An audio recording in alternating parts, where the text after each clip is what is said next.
so here's a look at the stitch we're going to be crocheting today.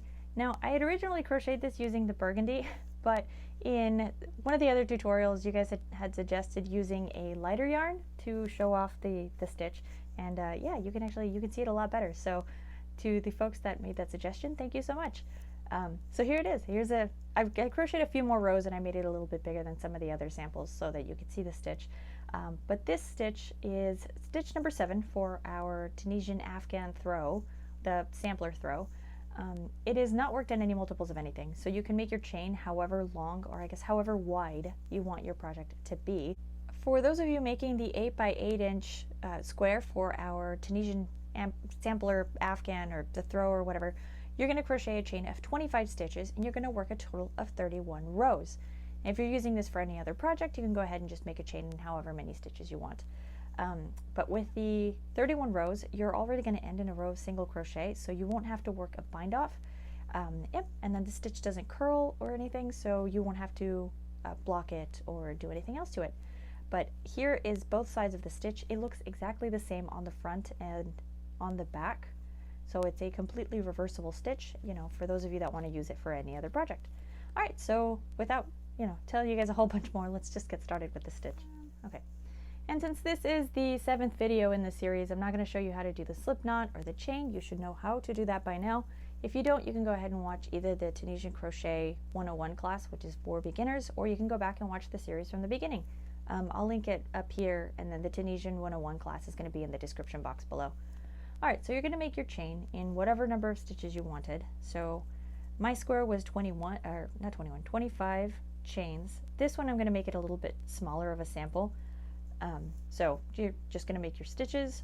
Make sure that you count the number of chains, because this is going to become important information further along in the video, as you are going to have to count the number of loops that you cast on every other row. Alright, so beginning on row 1, I'm just having a difficult time speaking, I think, today.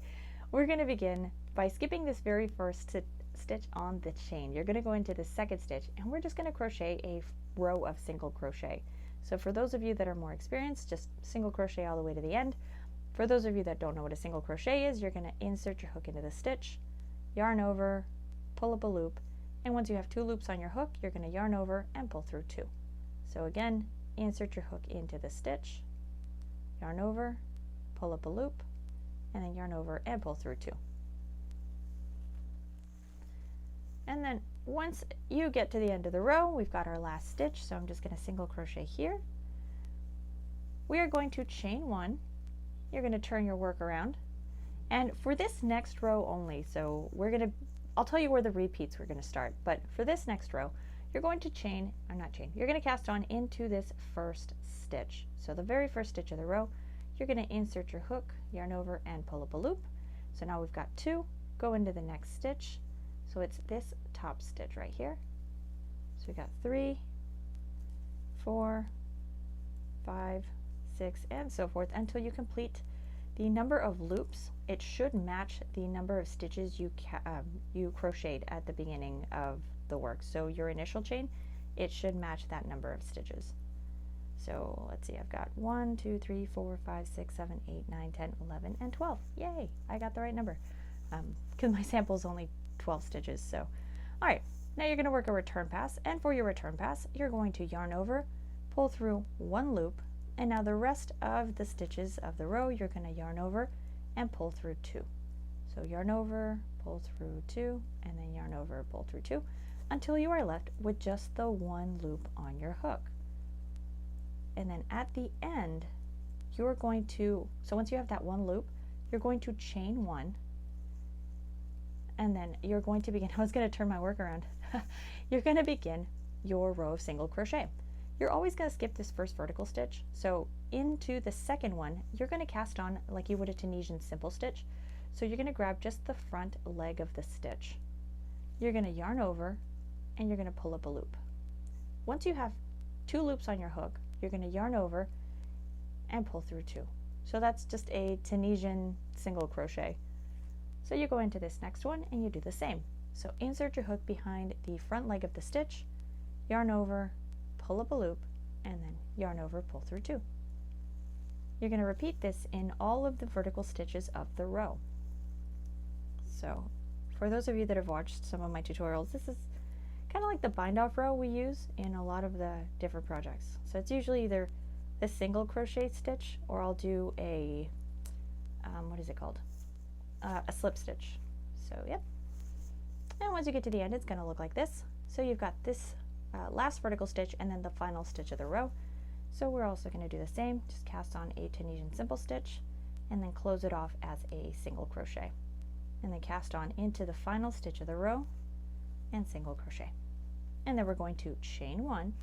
You're going to turn your work around, and now this is where the repeats are going to begin. So from this row on, you're just going to continue to repeat.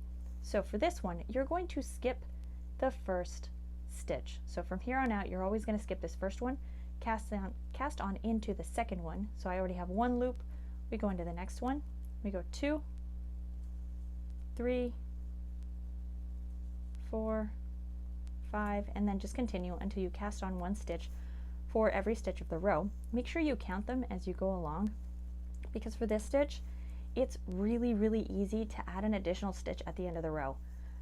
It happened to me several times. I had to rework this several times just to make sure I was doing it right. But it is really very easy to add one final stitch. So you're going to end up increasing, and you'll end up with this like triangular like piece of fabric. All right, so once you complete the row, let's count these through. So we've got 1, 2, 3, 4, 5, 6, 7, 8, 9, 10, 11, 12. Yay, we did it again. All right, and then you work a return pass. So yarn over, pull through 1, and then yarn over, pull through 2, and then 2, and then 2, and so forth. Once you get to the end, you're going to do that chain 1. So we've completed the return pass. You're going to chain 1, and then beginning on the second vertical stitch of the row, you're going to begin your row of single crochet. So this is that Tunisian simple stitch. So you cast on a Tunisian simple stitch, but instead of leaving the loop on your hook, you're going to close it like a single crochet. And that's it. So you're going to repeat those 2 rows over and over again. So I believe that would be, what was that? So row 1 is a single crochet, and then row 2 is that cast on that's a little bit different, and then row 3 and 4. So you repeat 3 and 4 all the way until you complete a total of 31 rows. You should end in a row of single crochets. So once you complete that row of single crochets, which is going to look very much like this one, you're going to get to the end. So here's that final stitch, and then you're just going to chain 1 and cut your yarn, and that's it. That'll create a nice little edge that is going to be similar to the edge at the bottom, and that's how you end up with that sample. But again, I made mine using this really dark yarn, so you can't really see it.